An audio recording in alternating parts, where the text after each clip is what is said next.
मस्त अशी sari dry clean झालेली आहे। तुम्ही पण नक्की एकदा ट्राय करू। नमस्कार मंडळी, मी स्वाती तुम्हा सर्वांचं स्वागत करत आहे माझ्या यूट्यूब चॅनलवरती, ज्याचं नाव आहे स्वातीज व्लॉग। तुम्हा सगळ्यांना गुड मॉर्निंग। चला तर मी आता व्हिडिओला सुरुवात केली आहे। पहिले माझं आवरून घेतलं आणि आता ठेवते आणि नंतर स्वयंपाकाला सुरुवात करणार आहे आणि मग स्वयंपाक झाल्यानंतर बाकीचे कामं आवरणार आहे।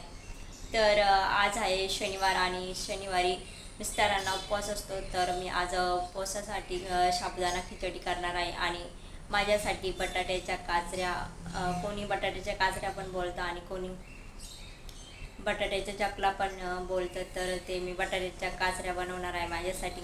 चला तर मग असंच व्हिडिओला कंटिन्यू करा। म्हणजे मी मोहरी टाकली होती आणि मोहरी पण चांगली तडतडली आहे। त्यानंतर जिरे टाकत आहे। जिरे थोडेसे परतल्यानंतर त्यामध्ये लसूण टाकला आहे।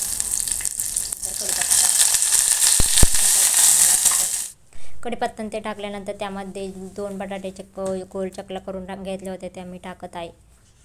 सगळ्या बटाट्याच्या चकल्या चांगल्या मिक्स करून त्यावर झाकण ठेवलं आहे 1 ते 2 मिनिटासाठी। 1 ते 2 मिनिटानंतर आपले काप चांगले शिजलेले आहे। त्यानंतर मी लाल मिरची टाकलेली आहे, अर्धा चमचा हळद, अर्धा चमचा काळा मसाला आणि आता त्यानंतर थोडंसं मिक्स करून घेत आहे ती मिरची मसाले। आणि त्यानंतर मी यामध्ये मीठ चवीनुसार मीठ ॲड केलं आहे आणि थोडीशी कोथिंबीर आणि हे पण सगळं चांगलं मिक्स करून घेतलं आहे आणि 2 ते 3 मिनिटासाठी झाकण ठेवलेलं आहे।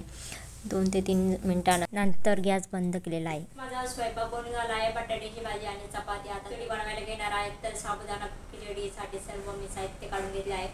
चला तर मग मी तुम्हाला दाखवते। इथं कढई गरम झाल्यानंतर इथं 2 ते 3 चम्मच मी तेल टाकलं आहे आणि त्यामध्ये 2 ते 3 हिरव्या मिरच्या टाकलेल्या आहेत। हिरव्या मिरच्या टाकल्यानंतर इथं मी 2 बटाटे उकडून घेतले होते आणि त्याचे काप केले आहे आणि ते पण ॲड केले आहे।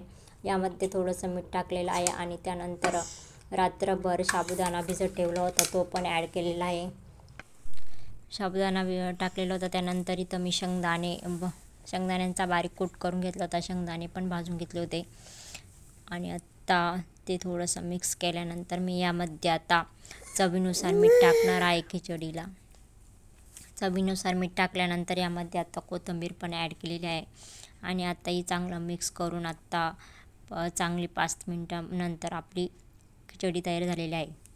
आत्ताच माझी साबुदाणा खिचडी बनवून झाल्यानंतर बाकीची घरातली सर्व कामे आवरून घेतली आहे मी आणि आता शुभला मी खिचडी खाण्यासाठी दिली आहे। लहान मुलांना असं पण खिचडी खूप आवडते, त्यांची आवडतीच असते साबुदाणा खिचडी। आणि मिस्टर गेले आहेत थोडंसं बाहेर कंपनीत त्यांचं थोडंसं काम आहे, तर त्याच्यासाठी ते गेले आहे। फराळ केल्यानंतर आराम करतील आणि आज त्यांची नाईट ड्युटी आहे, तर मग रात्री ड्युटीवर जातील। असं आमचं डेली रुटीन चालू आहे, त्यामुळे मला जास्त व्हिडिओ शेअर करता येत नाही तुमच्याबरोबर।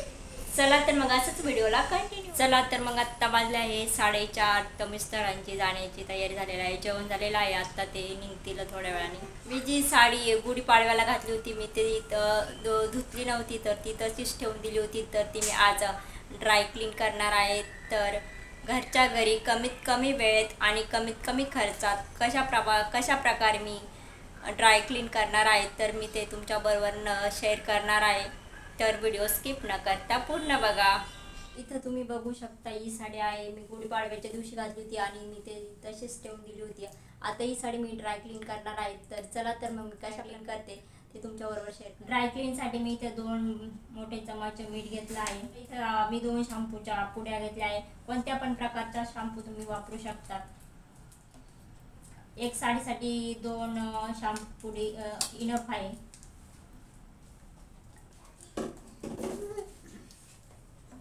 यामध्येच मी साडी आणि ब्लाऊज दोन्ही पण एकत्रच टाकणार आहे। आता यामध्ये साडी भिजेल एवढं पाणी टाकून घेते, फक्त साडी भिजेल असं एवढंच पाणी टाकते। अर्ध्या तासासाठी शॅम्पू आणि मिठामध्ये चांगली भिजत घालत आहे साडी। याच बादलीत जो शॅम्पूचा फेस आहे त्याच्यातच अशी हातावर चोळून घ्यायची आहे आणि साडीचे काठ आहे, फक्त खालचे जे काठ असतात ते खराब असतात, त्याच्यामुळे हातानेच मी असं करत आहे। हातावर चांगली घसून घेते जेणेकरून साडीचे काठ चांगले निघतील।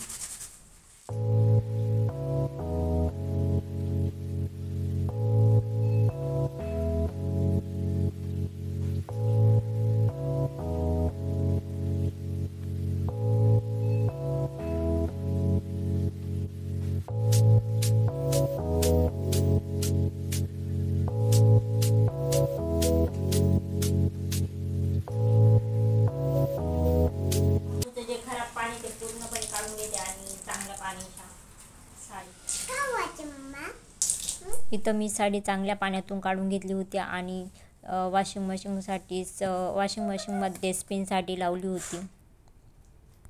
साडी धुवून झाल्यानंतर मी वॉशिंग मशीनला स्पिन करण्यासाठी लावली होती, त्यामुळे ती लवकर वाळलेली आहे आणि लगेच इस्त्रीला घेतली आहे. चला तर मग पूर्ण इस्त्री झाल्यानंतर तुम्हाला दाखवते. फायनली साडीची ड्राय क्लीन करून झालेली आहे. एकदम कमीत कमी खर्चात घरच्या घरी एकदम सोप्या पद्धतीने ड्राय क्लीन होऊ शकतं. आणि तर मी साडीचे ड्राय क्लीन करण्यासाठी फक्त शॅम्पू आणि मिठाचा वापर केलेला आहे.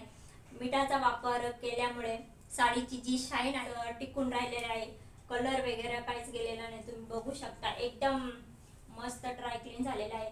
आपण जसं बाहेरून ड्राय क्लीन करून आणतो तशाच प्रकारे ही अशा साडीची ड्राय क्लीन झालेली आहे. घरच्या घरी खूप मस्त अशी साडी ड्राय क्लीन झालेली आहे. तुम्ही पण नक्की एकदा ट्राय करू शकता. या व्हिडिओला मी इथेच एंड करते. हा व्हिडिओ तुम्हाला कसा वाटला ते कमेंट सेक्शनमध्ये कमेंट करून नक्की सांगा. जास्तीत जास्त लाईक करा, शेअर करा आणि सबस्क्राईब केला नसेल तर नक्की सबस्क्राईब करा. पूर्ण व्हिडिओ पाहिल्याबद्दल तुम्हा सर्वांचे मनापासून आभार मानते. तर भेटूया आपण परत एका नवीन ब्लॉगमध्ये. तोपर्यंत सगळ्यांनी काळजी घ्या. बाय.